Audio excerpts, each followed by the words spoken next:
Hey guys, welcome to my channel. Thank you so much for tuning in. Thank you for coming by. I haven't uploaded a video in a while. Like, I've been so busy. I've been studying. I think those who follow me on Instagram know that I've been studying, so I didn't have the time to do YouTube as well. I used to post blogs here and there, but it's not easy fit studying once you're a mother of 3 boys, a wife, and running a business. It's quite a lot of work. So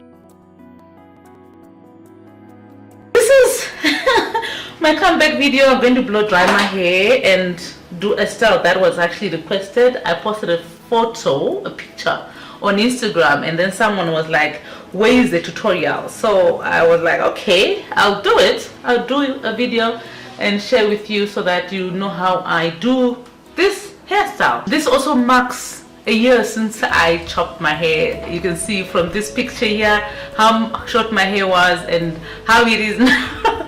It has grown quite a lot. So I'm going to quickly blow dry my hair, and then I will do the hairstyle that was requested, because that was on blow dried hair. And I'll also put all the products that I've used in the description box below. You guys know I've got a salon now, so I'm in my salon. Yay!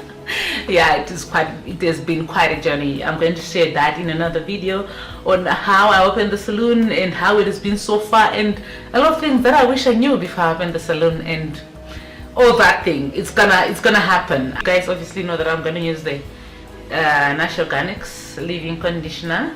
I also did a protein treatment.